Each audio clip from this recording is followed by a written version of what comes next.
Hello and welcome to our little Oscars predictions video. My name is Tristan. I'm Chan. Hello, and we love movies. Every time of year, the Oscars come around and we all have our thoughts and feelings and who we think's going to win, who we want to win, and all that fun stuff.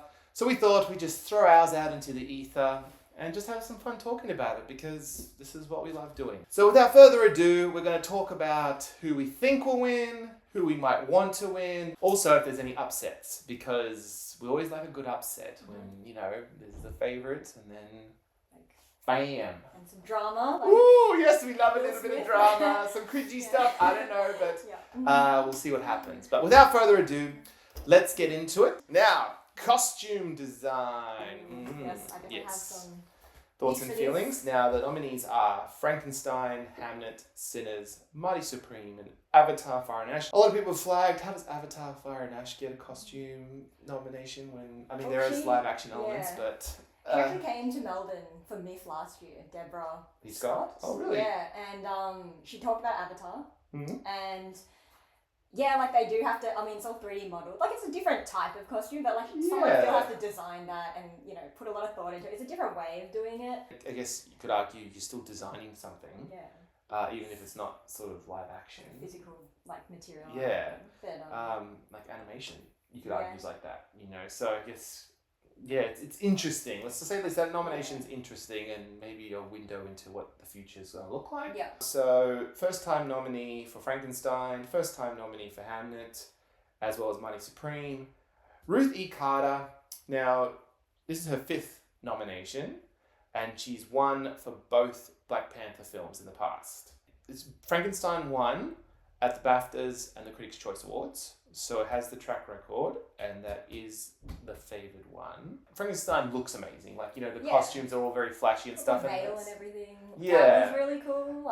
And again, it's two different styles, so how do you ultimately decide that? But I think Frankenstein is the prediction, but I think my vote would be Sinners. I think looking at this list, well, obviously, the red dress in Hamnet, I think that's quite iconic as well. But I thought Frankenstein, I was blown away with the costume design in that. I loved, the veils, those elaborate dresses. I guess that's what I think when I think costume design, very elaborate type of outfits. Also, Mighty Supreme, I'm a sucker for period dramas, and I enjoyed just that fashion of that time as well, and I thought they did a really good job. But it's a very solid lineup. I think with the exception of Avatar being a very interesting, bold acknowledgement, the other 4 nominees, it's their period pieces, so costuming's always a vital part of that, and they really pop. But ultimately, I am sticking with Sinners for this one.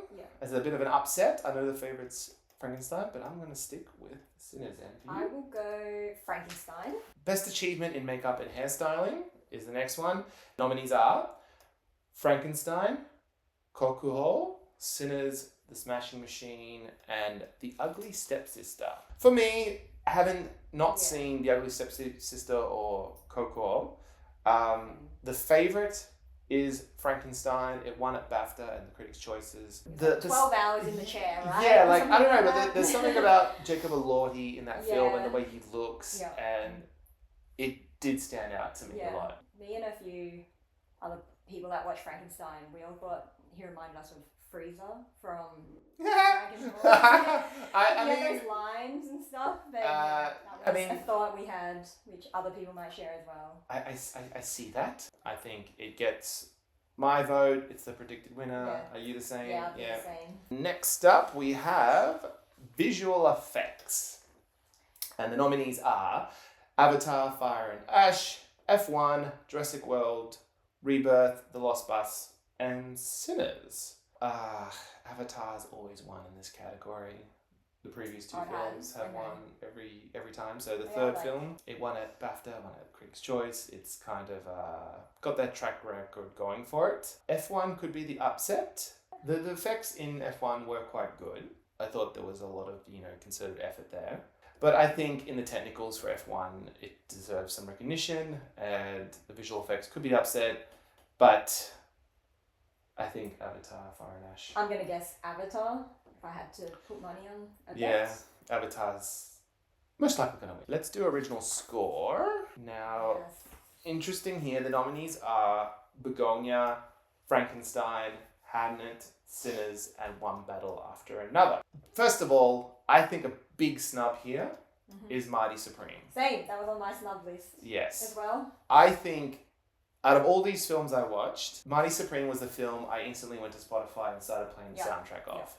And to me, that's a sign that the soundtrack didn't stand, it stood out, but it was sort of more integrated strongly into the story. And again, I think some of these nominees are great, but Mighty Supreme was a big snub in my opinion, and I think I agree with everyone when I say you could take out Frankenstein. It is his 12th nomination. I do like Alexander Desplat. He's won 2 already. Yeah. He won for The Shape of Water and Grand Budapest Hotel, so he's not lacking there. So I think we could probably take him out, and I would in a heartbeat put Mighty Supreme as a nominee there. You're saying just because they've won before, they... Well, I mean, I'm a big believer in kind of share the love. Yeah. Again, That's your there are philosophy. very immensely talented people who do put consistently amazing work every time they're working on a film. So that's not to discredit their work there, but I mean, to sort of, put someone else in there, I think Daniel Lopatin, who did the soundtrack for Mighty Supreme, this would have been his first nomination. And Hamlet's soundtrack was beautiful. Sinners, let's talk Sinners. This guy, Ludwig Göransson.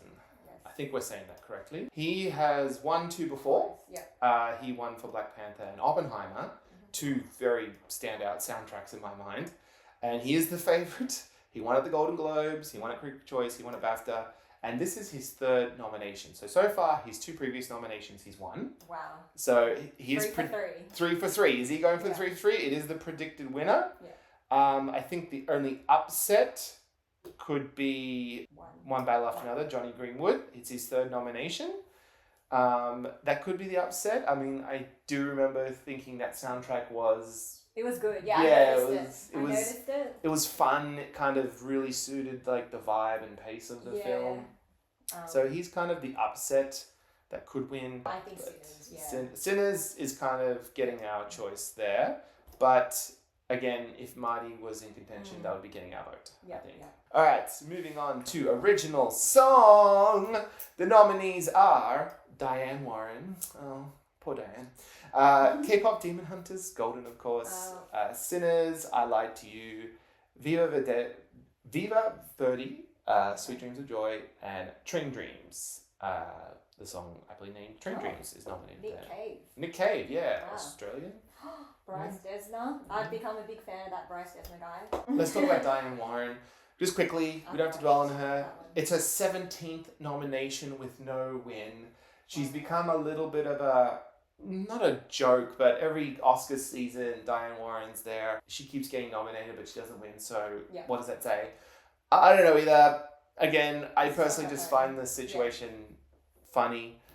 Sorry, Diane, but it is become a bit of a... 17. Nudge, nudge. Oh, Diane Warren's there again. Moving on. Now, this one... there is between 2. Obviously, there is the big favourite, Golden. One at Golden Globes, one at Critics' Choice. That is the favoured one to win. The Sinners one, I Lied to You, is also, I mean, it's done very well in the film. Like, that scene is a standout in the film. Is that the one with all the music? Yeah. The ages and... Yeah. Okay. So I wasn't even sure what song that one was, But see, that's the problem, right? Yeah. And I guess when you think of original song, which is the one that stands out? And I'm not talking about a song that plays in the end credits. I'm talking about a song that's nominated that's part of the story. And Golden is part of the story of K-pop Demon Hunters. Yeah. It became it's a phenomenon. The whole soundtrack there is phenomenal. Like, it went out, kids are singing it, everything like that. So I think you can't argue with that momentum. I mean, the upset could be Sinners. It could sweep in for a win. But I think, you just can't go wrong with Golden. Like, it is just such a banger. And I haven't gotten tired of hearing it yet. Maybe it's because I've tampered my exposure to it. I haven't, committed to it too much. There is a snub here for Wicked for Good, I feel, to just quickly talk about. Because they did deliberately do 2 original songs for Wicked for Good in the hope that they could get into this category of the Oscars. And they did not. But if I had to vote for one, it would be Girl in the Bubble. That was Ari's song. I didn't mind it. I think I liked it more than Cynthia's song, No Place Like Home. Again, there was a lot of backlash to Wicked for Good. I agree, it wasn't as good as the first, but if there was one, I think, Oscar nomination, I would give it to, for Wicked for Good, The Girl in the Bubble, Ari's song. I'd put it here, and I think I would take out Diane Warren. I'm sorry, Diane. I'd take you out. But your prediction? Demon Hunters. Yeah. So my prediction would be K-pop Demon Hunters. We're on to Best Sound, and we have nominees. F1, Frankenstein, One Battle, Sinners, and Sarat. I have not seen Sarat. I have not, but I heard it was, this is a good nomination for it. From what I've heard, the sound design and mix in that is a big element of the film. So I think, again, sorry, haven't seen it yet, but I do want to see it. The favourite is F1. Won at Critics, won at BAFTA. Yeah. I guess the only other standouts was One Battle and Sinners. Like, the sound designs in those films is quite good. If I had to pick the standout element when I watched F1, it would have been the sound. Yeah. I think it's like an IMAX sort of film where you go for I do think maybe the sound in Sinners could be good, as it could be popular with the vote. I do remember there was a lot of those gross sort of vampire-y sort of sounds and all that. So who are you gonna go for? I will go for F1. F1, yeah. That's the prediction. I think that does, in this moment, in this time and place, that's where I'm feeling F1. That's where you get your soul win. I will say sound for that. On to production design. And the nominees are Frankenstein, Hamnet, Mighty Supreme, Sinners, and One Battle. Again, some of the top contenders here. All pretty deserving. I think, the predicted winner and who's been sweeping a bit is Frankenstein. Critics' Choice BAFTA. Honestly, the interesting nomination here is One Battle, because it's very rare that a modern set film gets nominated in production design. Yeah. And I actually really loved the production design of One Battle. I didn't really notice it. Well, it's more subtle. For me, it felt very lived in. All the locations felt like real places and things. It was not clean and sheeny. Yeah. It felt very lived in, and I think that to me was a standout element. Production, yeah. And I got Frankenstein, epic. Those sets and the look were that was brilliant. Epic. But also the lab with all the potions and everything. And funnily enough, Sinners also had a lab with the apothecary type thing. A period, very distinct period sort of pieces with big sets and big setups. I think Mighty Supreme was also very lived in. Yeah, that felt very real. Very natural. And again, Hamnet, that was again, too. brilliant. Felt like you were there.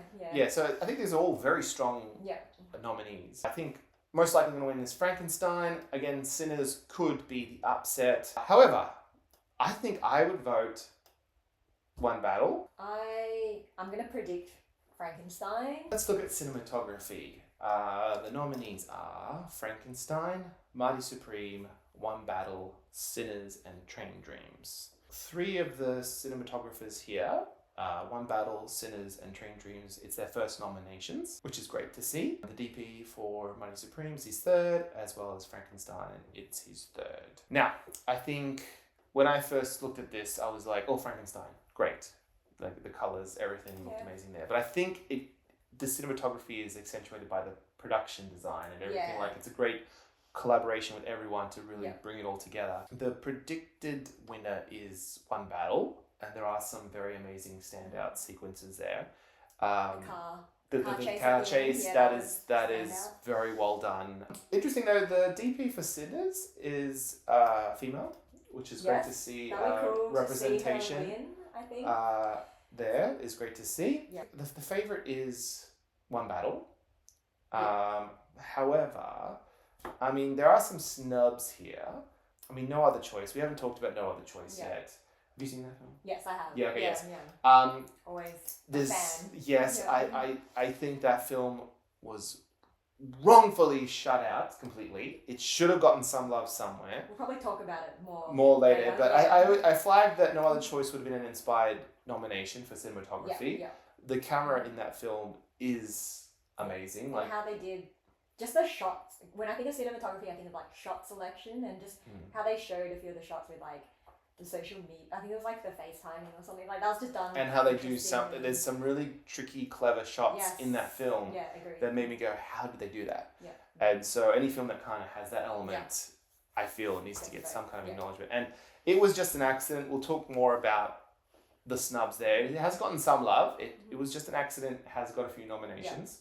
But I also think the cinematography in that was not as intricate as No Other Choice, but it was very carefully created. It was very well done, where the camera is right where it needs to be.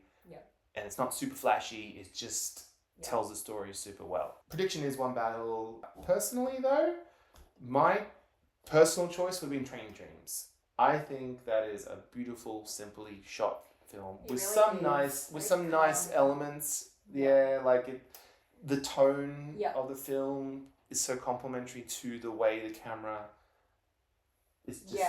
Yeah. I think that definitely had really nice cinematography. Well, Mighty Supreme's got that chaotic energy, and I think the camera work I like the really... film look of, I mean, I think it was done on film. It was filmed, so I'm gonna just go with that. I just really loved. All right, Mighty Supreme. Yeah. And you know what? My choice goes to Training Dreams. This is my choice. The final technical, best achievement in film editing. The nominees are F1, Mighty Supreme, One Battle, Sinners, and Sentimental Value. One of the biggest categories. Like, I am such a huge appreciator of editing. You don't have a film without editing. Like, it is such a underrated technical. Like, it makes the movie. Like, never underestimate how important the editing is and how it can make or break scenes or even whole films. So editing, always massive respect. Some first time nominees here. Pretty much everyone's a first time nominee for the editing category, with the exception of the editor for F1. It's his 4th nomination, and he won previously for Traffic, Steven Soderbergh film in 2000, which also had Benicio del Toro, and won him his Oscar back in Traffic. There you go. He was also nominated for Babel and The Revenant, so some of Alejandro Gonzalez Iñárritu's films. He won the Critics' Choice. The BAFTA did go to One Battle. Honestly, like, again, pretty strong category, a lineup here. F1, people might just flock to F1 because it does have some very good like choices, and I didn't have any issues with the pacing of that which film, is good editing when the editing doesn't take you out. Like, it's unnoticeable, it's done smoothly. I think the predicted winner is One Battle, and again, the editing is very solid there. I think it suits the style and tone super well. My choice in this case is Mighty Supreme. I think that was the perfect... It just fed the narrative so well. Like, Mighty Supreme is a stressful film. It's not for everyone.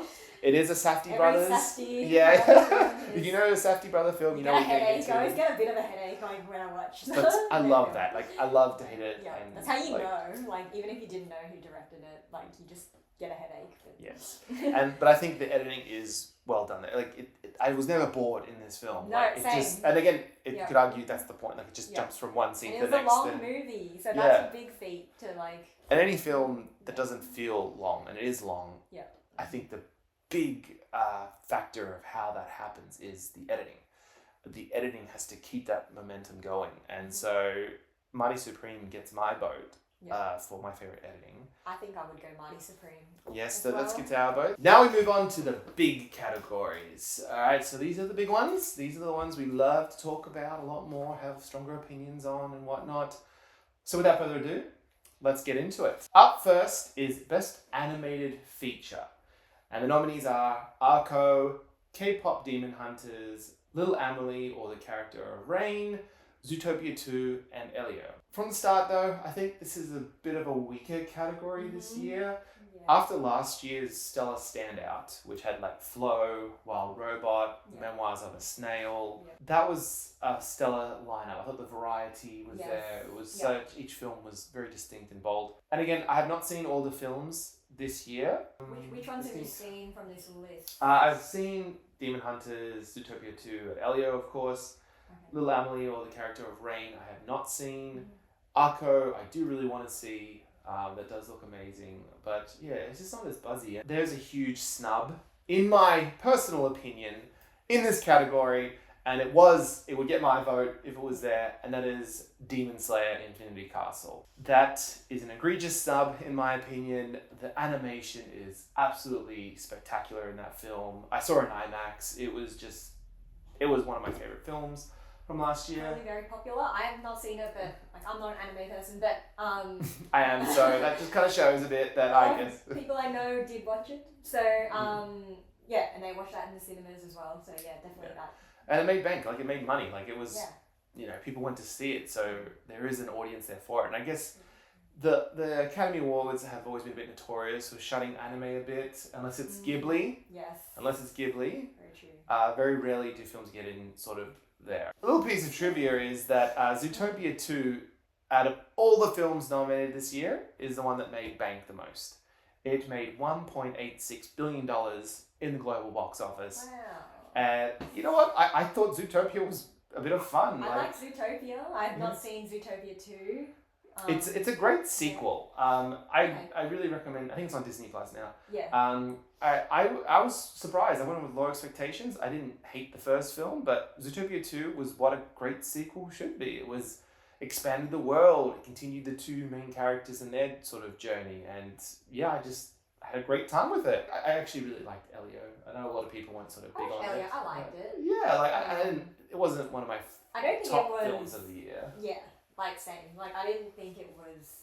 I was surprised it got nominated. I mean, isn't Zootopia also Disney or one Disney? Zootopia is Disney, Elio's Pixar. Oh, okay. Even though, again, under the umbrella of the same company, they are distinct departments still, I think. This is my impression. But yeah, Elio, I did enjoy it. It kind of struck a chord with me, and I did really love it. So, and I acknowledge it's not perfect and everything, but I don't mind it's here. Can't say who I would take out to put Demon Slayer in there.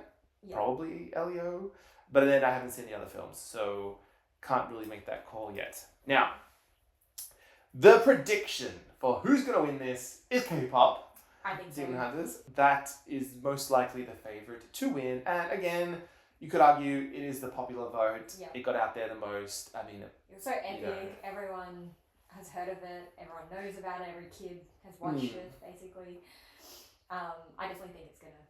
And it was a nice surprise. Like it literally just jumped on Netflix and everyone, and then word of mouth spread. Like it built that momentum, and I was like, okay, show me a movie, what you got. And it was one of those situations, and I enjoyed it. It was fun. the music was fun. Like it was just, and like it has a bit of an emotional core there. Like there is attention to detail like that in the story. The songs got out into like the radio and everything. Like I could hear it on. Our vote is K-pop Demon Hunters, although again, if Demon Slayer was there, it would get my vote. But the upset, Zootopia 2 could be the upset, but I think you can't deny the momentum of the film that is K-pop Demon Hunters. Moving on to international feature film, and the nominees first of all.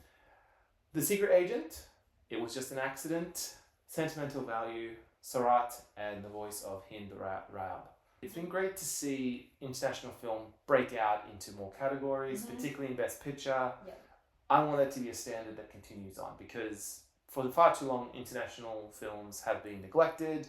It's always been a bit of a Hollywood focus. Agreed. And I think there are track records of films breaking out here and there, but ever since Parasite got that historic win, and rightfully so, I think it's been nice to see that grow. And again, there's two films here, The Secret Agent and Sentimental Value, who are nominated in Best Picture. I would have loved to have seen It Was Just an Accident in there too, but we'll save that for a little bit later. Again, haven't seen Sarat, need to see it, and also the other nominee, of course. Again, big snub here, I feel, is No Other Choice. Could have easily gotten in this category at least gotten into this one, I feel, and it's just, shame that it didn't. My snub for this one is Left-Handed Girl. That was the Taiwanese pick for the Oscars, I think, but their submission. Submission. But they didn't make the final cut. I just thought that was my favorite film of the year. So on that topic. And again, there's only 5 slots. So again, I think international, there is such a vast, distinct voice of cinema out there, and to narrow it down to 5 is a Yeah. tricky task, especially when every country is yeah. sort of submitting for that. They've got to pick one Yeah. film Yeah. and submit it, and then they've got to narrow it down to 5. So it is a very competitive category, I feel. Who do we think is going to win? I mean, track record wise, if it's nominated in Best Picture, it's most likely going to be a It'd be win. weird to win Best Picture but not Or get Best nominated. International Feature Film, right? Like, Yeah. that's... So it's between The Secret Agent and Sentimental Value. I feel like that is where people are placing their bets. The predicted winner is Sentimental Value. The upset, of course, could be The Secret Agent. Yeah, it's interesting. I mean, prediction, I think... Sentimental Value did get a lot of nominations. Mm-hmm. But I'm going to guess it was just an accident. Ooh. I choose think the gold? Or, like, okay, hang on. Both. There's always the struggle between who you think will win versus who you want to win. Yes. Now, we've all been there. Yeah. Oh, do you want to just be right, or do you want to just go with your heart, and pick the one that you want to just, eke I'm out? going to say it was just an accident. I feel like it's won quite a few, It won the Palme d'Or. Yeah, it won the Palme Cannes. d'Or. But okay, you know what? Let's go on this together. Let's go on this together, Chan. Let's go with it was just an accident. Let us put our money down on that. Yeah. It's probably not gonna happen, but we're gonna lead with our hearts on this Yeah, one. yeah. So, yay. Now onto a brand new category. Now it's been a long time since the Academy Awards has added a brand new category, and they have this year. It is for best casting. Very underrated role, I think, in productions. It's vital when you have a cast of potentially hundreds. Mm-hmm. Who's in charge of that? The casting agent or casting director. Yeah. And it's nice to see them being acknowledged at the Academy Awards now. So that is great. Now, the nominees are Hamnet, Mighty Supreme, One Battle, The Secret Agent, and Sinners. Looking at this lineup, there is a standout. So at the Actor Awards, formerly SAG, Sinners took that. Francine Maisler. For what I hear, they are a legendary casting director. They've been around for decades. So they're quite well known. And that is the favorite predicted winner. Yeah, Sinners is very well casted. They got some, there's some actors that I've never known about. And I'm so glad I know them now because of their roles in this. Miles Caden, he's a brand new talent on the scene. Yeah. I personally think Mighty Supreme was really good at casting. Yes. Agreed. Just some of the choices there, forgive me, I don't know all their names, but some of these actors, they just pop up in 1 or 2 scenes. They're only there for that, but they leave such an impression. Yeah. They're all sort of big caricatures and I don't know. But Penn not in from Penn and Teller, he was in it. Yeah. Him, yeah. But no, there was no weak performance from anyone. Agreed. If you had a line of dialogue in this film, I think no one was stood out as being that was a bad line read. No, everyone was very well, carefully created and picked. And that was a standout to me. When I heard that, I was like, is Mighty Supreme nominated for casting? It is. Great. I think that's a very deserved nomination. And Hamnet, just quick shout out to those kids they cast. Brilliant. Did a good job. They were great actors. Again, not easy to get great kid actors. Yeah. They can be hit and miss. Yes. But they were very well done in Hamnet, and they stood out to me. They were brilliant. They nailed the emotional levity, the heaviness of it all. But One Battle was also good. I think, again, One Battle, no weak sort of No, they're all performances. pretty strong, every single character. Sinners, I did like what they did with, especially when they cast those Asian characters and they use the correct dialogue and everything. There was attention to detail there. The detail is, So I would go with that prediction as well. For Sinners. If this is the first person to win in this category, That makes sense. makes sense for her. Yeah, Sinners. Yeah. I think Francine's got that in the bag. So, moving on to our first acting category, Best Actor Supporting Role, and the nominees are Benicio del Toro for One Battle, Sean Penn for One Battle, Stellan Skarsgård for Sentimental Value, Jacob Elordi for Frankenstein, and Delroy Lindo for Sinners. There's no weak performer here, in my mind. 3 of these guys have first-time nominations, Stellan, Jacob, and Delroy. But Stellan and Delroy have been doing films for decades. So it's great to see them finally get their flowers in a way. And Lordy's obviously new on the scene, fresh new talent. It's great to see him there. And again, he was a standout in that movie. But Benicio del Toro, this is his third nomination, and he did win before for Traffic back in 2000. And Sean Penn, this is his sixth nomination. And he's won 2 Academy Awards already. So Milk and Mystic River were his Best Actor wins. And he's won at BAFTA and the Actor Awards, but he lost at Critics and Golden Globes. Let's look at these guys. Who are we feeling? I think... Well, yeah, so I did watch One Battle After Another a bit more recently than a lot of these other ones. I do think Stellan for sentimental value, I thought he had a really good shot, but until I watched One Battle After Another, I just think Sean Penn is going to take it. I mean, his character in a way, they do say, when you're playing characters like that, those tend to get a bit more attention than, other types of characters. If they're, bold and they elicit such emotions. A villain kind of role does stand out a bit more. Yeah. And it was a bit of an inspired casting choice. I thought he played it supremely well. Really well. Every time he was on screen, it was just ugh. Yeah. But that's how good he was in it, So shout out to Delroy though. So this is a cool little thing where he wasn't nominated in any of the precursors, but he scored a nomination here, and I think low-key deservingly so. He was very good in Sinners, and Sinners does have a few other nominations. You know what? Stellan has more of a subtle performance. Yes. He has some brilliant moments in sentimental value. It's not super showy. It's all sort of in his internal emotional turmoil, and it really shows in a lot of scenes. Just special shout out to Benicio del Toro. I thought he was brilliant in One Battle.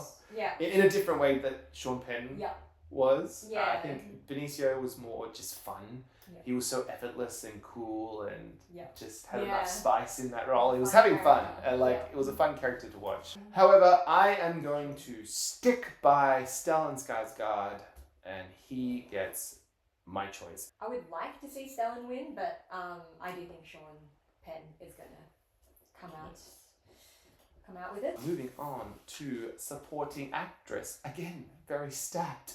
The acting categories this year are so good. The nominees are Elle Fanning for Sentimental Value. Okay, here we are. Inga Ibsdotter Lilius. I hope I got that right. Amy Madigan for Weapons. Tiana Taylor for One Battle. And Rumi Mosaku for Sinners. Big competitive category. Getting down to business. What do you think? I just watched Weapons last week, so that's actually probably the most fresh in my mind. I don't think I would pick Amy. She is the favorite. She's the favorite. She is the. Yeah. She's got the momentum. People are placing her money on there. She won at the Critics' Choice Award and the Actor Awards. Mm-hmm. She wasn't nominated at BAFTA though. And funny enough, this is pretty fun. This is cool. This is her second nomination.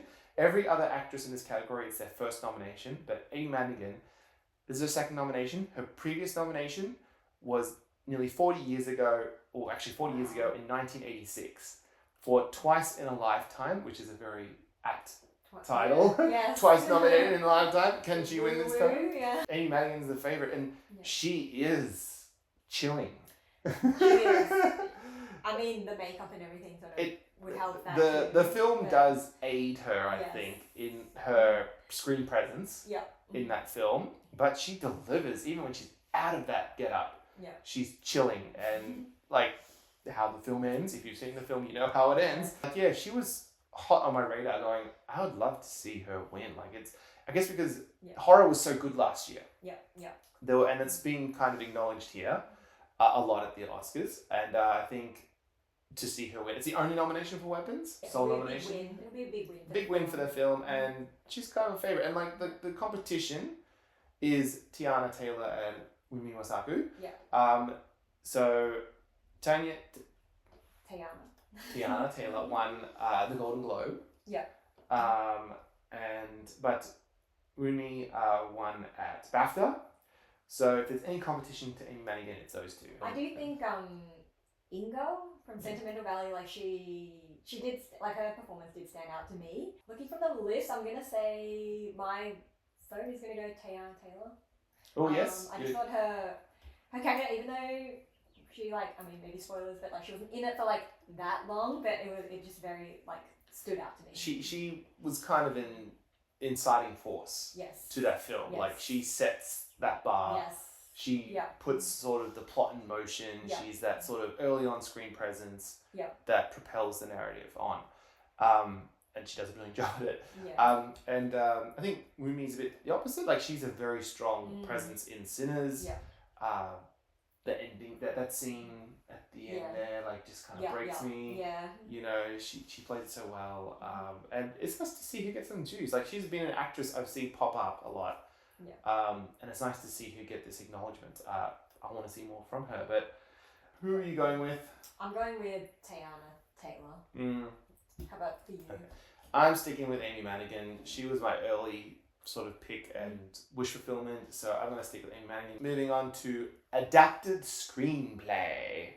And the nominees are Begonia, Frankenstein, Hamnet, One Battle, and Train Dreams. What has been sweeping this season is One Battle After Another. Now, it won the Golden Globe, the Writers Guild Award, BAFTA, so it did win those categories. And, you know, Paul Thomas Anderson, this is his 6th nomination just in writing. Wow. He's never won. He's been nominated so many times over the years. And I think everyone's finally going, you know what?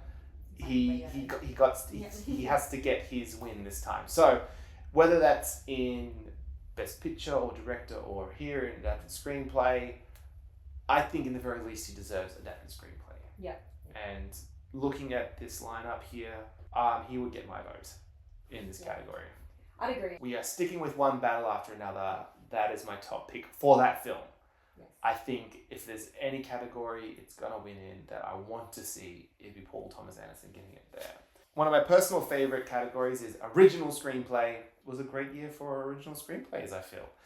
We had Blue Moon, It Was Just an Accident, Mighty Supreme, Sentimental Value, and Sinners. Yeah, what stands out to you?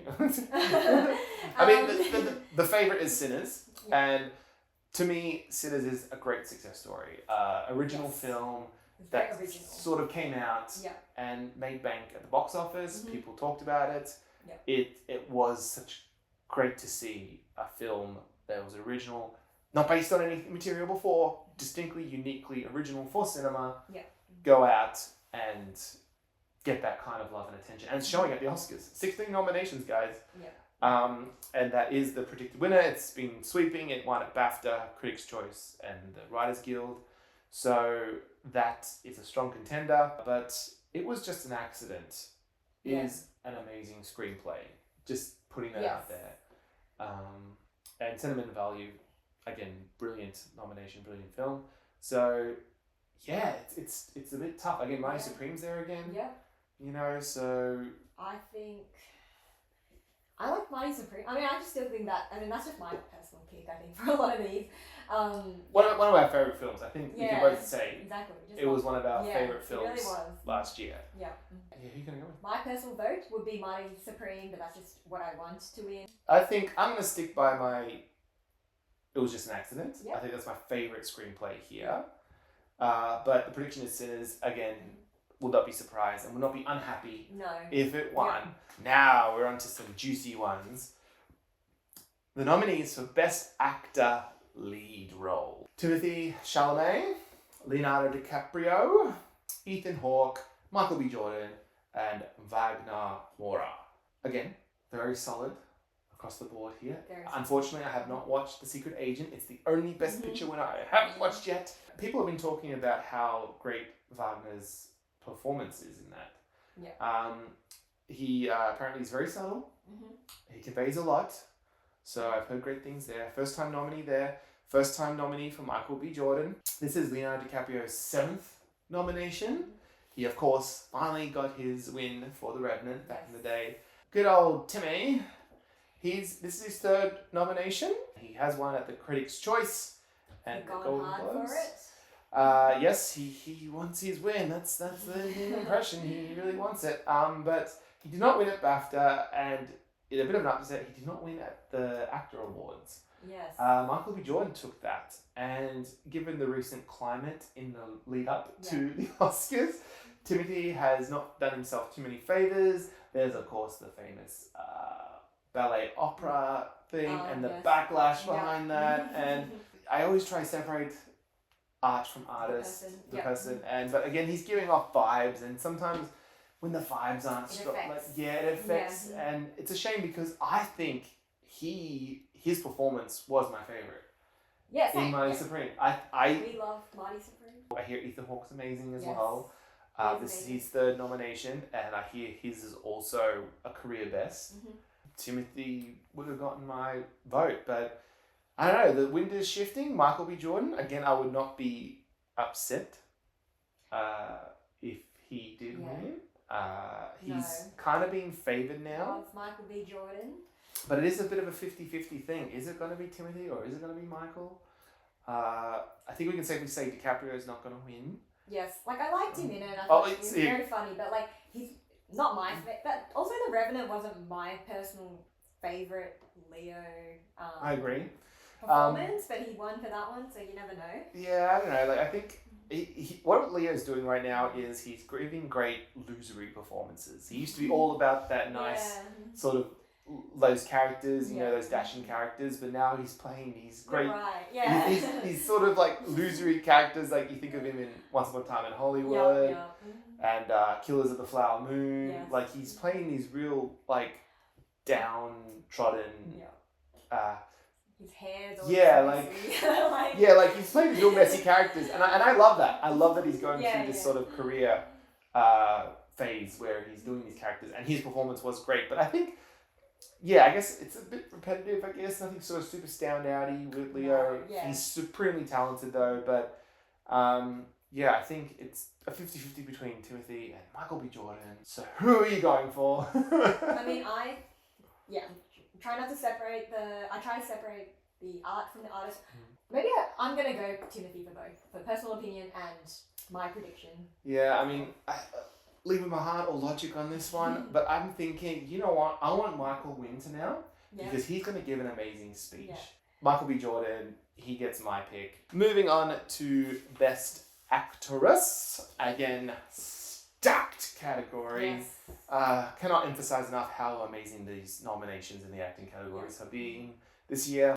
The nominees are Jessie Buckley for Hamnet, Rose Byrne for If I Had Legs I'd Kick You, Renate Reinsva for Sentimental Value, Emma Stone for Begonia, and Kate Hudson for Song Sung Blue. I have not seen Song Sung Blue yet. Neither, but I did hear she was really good in that. She's a standout. Only nomination for that film. And, you know, she was nominated over 25 years ago back, Almost Famous. She has been nominated before. Yes, yep. Second nomination here for her. The first nomination for Renate and Rose Byrne. Fifth nomination for Emma Stone. She's already got 2 wins for Poor Things and quite a few people with 2 wins and they're going for their third. Like Sean Penn as well. And Jessie Buckley, this is her second nomination after The Lost Daughter a few years ago. Look at this category. Jessie Buckley sweeping. She's been snatching them all up. And again, I'm not a huge fan of sweeps. But she does give a devastating, powerful performance in the film, as does Renate. I think she's brilliant in Sentimental Value. Emma Stone, I think she's just happy to be here. Like, again, great performance in that film. She's like Meryl. Yes, she's literally becoming the new Meryl. I think someone did compare her to Meryl. They're saying that she's like snatching up these nominations, and you know what? I'm all for that. Like, it's okay. Someone's got to be the new Meryl Streep. Although no one can replace Meryl Streep, for the record. But if someone needs to carry on a legacy of an actress who is giving consistent, bold, amazing performances, Emma Stone's your girl. Looking at who I think would get my pick would be Rose Byrne. Now, only nomination for that film. I love to hate this film and hate to love it. Like, it is a film that is an acquired taste. I wouldn't watch it again. I would. It's not that sort of film. Yeah, like, it's just an experience, you know. But holy Yes. shit, does Rose Byrne Yeah. go for broke? Like, she is just popping with Yeah. that performance. Like, Exactly. and she's got a bit of, like, you laugh at her, Yes. you cry with her, you want to yell at her. Yeah. You're just like, "Ooh, this poor woman, like, Yeah. what is, like, her reactions to things, like, it's just an insane performance. And I love that she got recognized here. It's a very deserving performance where, yeah, she covered so many different aspects of, you know, what actors have to do. The range. I definitely think she was the most impressive. Personally, like just from what, because that film, the camera's on her like the entire time as well. And it's like so it's up just, here. Yeah. Like, it's here in her face, and you see every wrinkle and eye twitch and everything. Yes. So I think that one's very deserving, and that would probably be my personal opinion. Like, she should definitely win that. Jessie's been sweeping, and notoriously, if someone's been sweeping, they generally will win at the Oscars. Agreed. So I think we both agree. Prediction is Jessie, but we're leading with our. If you have to lead with our hearts, it'd be Rose Byrne. On to our last category before we talk about Best Picture. We have the directors. And the nominees are Chloe Zhao for Hamnet, Paul Thomas Anderson for One Battle After Another, Ryan Coogler for Sinners, Joachim Trier, I hope I'm saying that correct, for Sentimental Value, and Josh Safdie for Muddy Supreme. Chloe Zhao, brilliant director. I love her to bits. Yeah. She's to me, she seems like such a sweetie, but she's. I love seeing her interviews. Yeah, like, talking about her like thought processes and everything. And it's very relatable as well, and she's so different from all the other directors, which I really like. Yeah, and it's nice to see her get another nomination here. I don't think she's gonna win. She did win already for No Man's Land. And so she also won Best Picture for that. She got that, but she won the director for No Man's Land, and I think that's very deserving. And it's great to see her back here, getting that love. And of course, there's Paul Thomas Anderson again. Yeah. Is he going to get his love here? I mean, quick tangent. I think he should have won for There Will Be Blood. Yeah. That his in this moment, that is his sort of like magnum opus masterpiece. Yes. Like, that is a huge film, and I think he should have won for that. Yeah. But here we are, and you know what? He is a favourite to win for One Battle After Another. Can he pull it off? I mean, again, he better win Adapted or this. Like, honestly, he's got to get someone here. But you know, Ryan Coogler, new voice on the scene. He is doing a lot of amazing work. Yeah. He's acknowledged here for Sinners. So it's great to see. I think Paul Thomas Anderson has been sweeping. Yeah. He swept. In all the previous awards. Yes, so he is kind of the big favourite to win. But let's not neglect the other two, Joachim and Josh. Again, brilliant directions on those films. Yeah. You know, they're so distinct and great to see them here.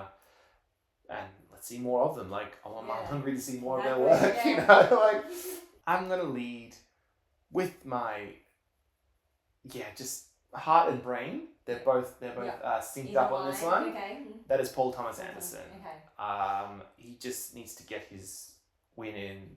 I'm sure he's going to do more amazing work, and the direction of One Battle is very well done, like, Exactly, seamless, you know. So I actually think Ryan Coogler might get it. He is the upset. But I wasn't aware that Paul Thomas Anderson was sweeping sort of all the other awards, which sounds like he'll probably get it. But I thought Ryan would have been popular with the awards. He could Yeah. eke out a win, but again, if Paul Thomas Anderson loses in this category, he better win his Oscar for Adapted Screenplay. Final words? I guess, I would like Paul Thomas Anderson to win, but I think I'll just go, I think Ryan Coogler as a Ryan prediction. Coogler. Okay. No, I'm sticking by by my P.T. Anderson. Come on, P.T. And now we've come to the top award for today. For the Oscars, yes. Alright, so the nominees are F1, Frankenstein, Hamnet, Mighty Supreme, One Battle After Another, Sentimental Value, Sinners, Train Dreams, Begonia, and The Secret Agent. F1's got 4 nominations. Frankenstein 9, Hamnet with 8, Marty Supreme has 9, 13 is what One Battle has, Sentimental Value 9 nominations, Sinners of course with 16, record breaking, 4 nominations for Train Dreams, 4 nominations for The Secret Agent, and 4 nominations for Begonia. So there's clear favourites, easy favourites, but again, before we get into that, snubs, echoing what we've been saying. No other choice. It was just an accident. Probably the two that stood out. They're the standout. I think the general consensus has been these two films, at least It Was Just an Accident did get some nominations, but it's very egregious that No Other Choice got no love at all, and it should be even here. I would take out F1 from Best Picture. Again, didn't hate the film, but I think this is a little strategic nomination where they're trying to get people to watch. I don't know, like it's a bit of a strategic one, I feel, because... I don't know, what will it lead to if they win? I guess people who liked F1, because F1 is a very... Like, my dad would love F1. Yes. Like, you know, it's like kind of... Top Gun. Yeah, like it's like catering to sort of very male-centric, heavy crowd. And again, I didn't hate F1. I thought it was technically great to watch. And, you know, the amount of effort they put in there, they built a whole new camera for it. You know, like, so there's a lot of technical prowess and effort put into that film. But for me, it was the script. The script was very, like, by the numbers, you know, cliches here and there. And you know what? That's okay. Like, you know, it's okay to go watch a film and not have to think too heavy. Just go along for the ride. And for me, as someone who's not a fan at all of F1, to just go in there, I was like, oh yeah, it brought me into that world. Yeah. So, but again, is it Best Picture worthy? I would say no. The answer is no. That's and not again, you could have put It Was Just an Accident there, or you know, No Other Choice. I don't know. I'd take F1 out in a heartbeat and put in No Other Choice, or It Was Just an Accident. Frankenstein. Your thoughts on Frankenstein? I think not my favorite Guillermo del Toro film. But he's such a visionary, and the film, I guess, I realised I hadn't really watched a film before about Frankenstein. Same. I was saying, like, I actually didn't know the actual story of Frankenstein, and I know they did change a bit from, like, the original story, but it was nice to learn about that story, and I thought Guillermo del Toro was the perfect person to sort of tell that as well. I personally thought there was some pacing issues towards the end of that one. It was very long. I thought it was a bit longer than it needed to have been. So just things like that. I just felt, but I enjoyed it. Overall, I still really enjoyed it, and it felt like a film that I watched for a while. It just looks great. It's so big. It's a big epic film in a way, a big epic story. And I guess back to the pacing issues again. I wish the monster part, you know, Jacob Elordi, like he really shined in his segment of the film. But I think it just, like, I don't feel compelled to watch the first part again. I'll go back and watch his part again because how good. Yeah, it just didn't grab me as much. But again, no disrespect to everyone involved there. It was a great viewing experience overall to look back and happy. Glad it was made and I really enjoyed it. Moving on to Hamnet now. I do you feel compelled to rewatch Hamnet? So I have not watched the entire thing because I was trying to pack them all in before we did it. It's a bit of a cram them all in before them. This was the last one I was up to, but I didn't get to finish it, so I've watched like 30 minutes of it. What's your impressions of it? I mean, I like it. I'm not... I know some people just don't like watching those sort of like period drama type films or something. But no, I was interested. I'm still keen to finish it. I haven't gotten to the really dramatic parts of it yet, so I can't really comment too much on. But I think the performances are what carry it for me. Like it's a period piece and they're a hard sell, but these performers in this film really brought me into their emotional states. And Chloe Zhao is a brilliant director. The way she frames things up, and I think that there is emotional heaviness and levity that just flourishes in this film. And I think, again, I don't think I'm compelled to rewatch it again. It was just experience watching it, and the standout is the acting. Yeah. But I don't think it's best picture material. Yeah, so how do well, you as in, judge? the nomination Yeah. is good. Marty Supreme, we've already talked about Love how that this was one of our favourite films of last year. Yeah. And I would not be disappointed, I think, if it did win Best Picture. But it's not looking likely. No, it would be surprising if it won, I think. It's sort of sitting in that middle area, like it's not quite bottom, it's not quite top, it's kind of eking near the top as a potential win. Alright, on to the big favourite, One Battle After Another. The favourite to win, but not one of my favourite films. It's in my top 20 films, but it's definitely not my top 10 favourite films of last year. It just didn't, I didn't connect with it. Emotionally, and I'm going through this phase now where I really want to be invested in the story, like I want to feel and do more. Hamnet did manage to do that. One Battle didn't for me, but it was a good ride, like just to go on into the film and enjoy the sort of experience of it all. That was one of the more later ones I watched. I liked it. I haven't seen that many Paul Thomas Anderson films. It's a bit different. I don't know if I am a huge Paul Thomas Anderson fan, like because I haven't seen that many. But yeah, like I don't know. So this one, I don't know if it's like a similar style. I think the music or something might sound a bit similar, like across his films maybe, like the score. But yeah, I don't know. I actually really enjoyed One Battle After Another. Like I don't necessarily think it was like the best. Like I didn't have like very high expectations for it either. I was worried I wouldn't like it, and maybe that's what led to me enjoying it more. Yeah, lower expectations.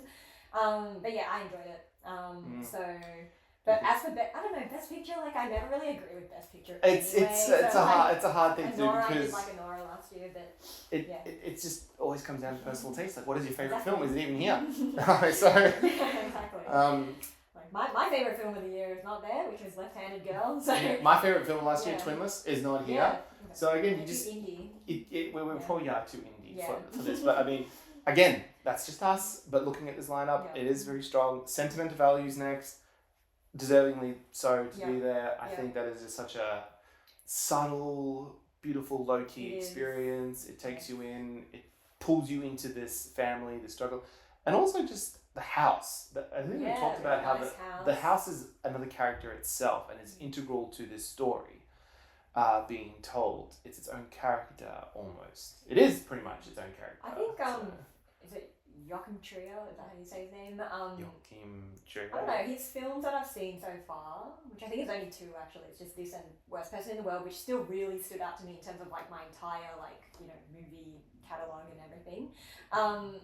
I still think he makes like very like calming. They're not stressful. It's like almost the opposite of like a Safdie Brothers film. Yeah. And then the color grading of it is very like a bit more neutral, and the greens and that. I don't know. It's just very like calming to watch his films. And I enjoyed it. I don't know. I don't think it's like the strongest one. It's because it's so subtle and low key. It doesn't seem. It's not to as showy. stand out. Yes. It's not very showy. Like it's. Maybe that's not an Oscars type of.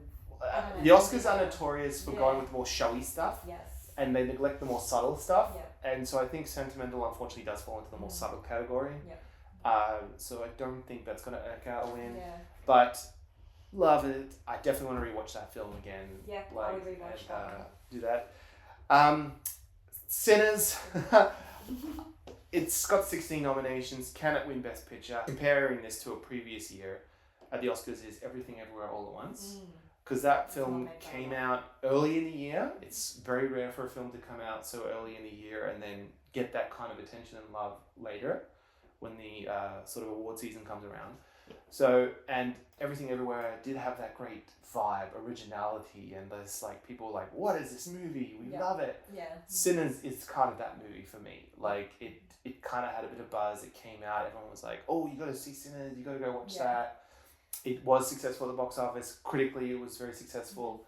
And yeah, I did have a great time watching it. Like it was fun. And I guess it's ultimately coming down between One Battle and Sinners. They're battling out. There could be an upset. Who knows? Yeah. But I think I just, out of all the films nominated, it is my favorite. I think just what it's achieved, like and how I tend to think of like what usually wins Best Picture and everything. I think it's a super strong contender. Like the amount of nominations, it's just got so much going for it. I would definitely not be surprised if that It wins. definitely, yeah. Yes. But we will come back to our final words there. But Train Dreams is here. Another subtle one. Another subtle one. Like this one, I guess you could argue is more Oscar baity. Yeah, Like it is a more little. of like an Oscar. Like Yeah. if this came out 20 years ago, it'd probably be getting a lot of love and people would be talking about it more. But I just liked it as a low key, beautiful little film. Yeah, Like it was just such a vibey film, Again, and like sentimental value is yeah, very calming to yeah, watch. and again it pulls you into this character, and he's kind of it's pretty much his whole life story Yes. condensed into It's a really film. nice story. No weak performances in it. I think William H. Macy was he's one of my favorite character actors, and he's not in it that long, but he leaves such an impression, and it just does such a good job at pulling you into this guy's life and like the moments that define him and like the catharsis he has at the end. Like, is it good? Is it bad? Yeah. I'm a big fan of those stories where they sort of, they show underdog stories or just people that like maybe they might not seem significant, but then like a film is able to show how significant their life is. Like that's definitely one of those sort of films. So. On to the last two, and that is The Secret Agent. I'm so sorry neither of us have seen this film. We are sorry for that, but we are going to watch it. Yes. We hear good things, so we apologise. I don't think it is the favourite. It's pretty low on the list of films. From the odds I've seen, it is kind of low there, but nice to see, and again, international film getting that kind of attention, which is the takeaway there. Finally, Begonia, Yorgos Lanthimos. Oscars love Yorgos. He's becoming a favourite. He's becoming an Oscars darling. Yes. But it's weird. I find Begonia to be stuck between Kinds of Kindness and Poor Things. It falls between those two films, his two previous films. I think Poor Things is... I was not a big fan of Kinds of Kindness. I was not either. I thought it was a bit pretentious. Yes. It was not making a lot of sense, at least, is that the point? I don't know, but that's what I mean when I guess Begonia to me falls in between those two films. I like more of his older stuff, but like, I don't... It's not quite Poor Things level though, and again, it's not trying to be. We're comparing it to a completely different sort of film.